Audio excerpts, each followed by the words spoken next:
He hoa riri I mua, engari inaia nei he hoa tau hoko ke. Koera te āhua mo ngā iwi o Ngaitahu, me te ati awa o te waka Māui, I waitohu whakaitanga I o tākou. Kei te whakapūpuni o hau, I roto o ka tini mahara, o ka mahi e ka mahi, o tō iwi o te awa. Neke atu I te kotahi rau ono te kautau te roa o te pakanga.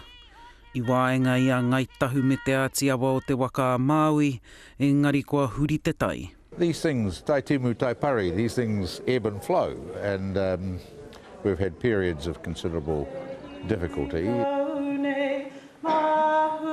E ai ki te whakapapa, I whakamātau ai a te ati awa rātau ko te rauparaha, ki te kōhuru I te iwi o Ngaitahu.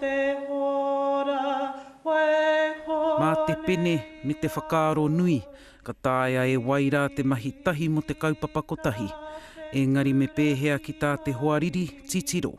We've had a very long relationship of marriages and warfare and all sorts of other things, but we're really looking forward to how we can remove some of the more recent tensions. It's not only a strengthening of cultural ties, I see benefits there for any commercial endeavours that we may wish to embark.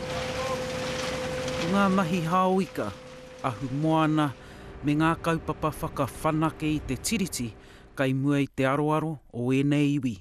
Te Atiawa is looking to a post-settlement era. Ngaitahu has lots of experience in that field, and we're both in Te Waiponamu. He hoa riri I nanahi, engari he hoa moetahi I te rānei, hei oranga mo ngā uri whakaheke.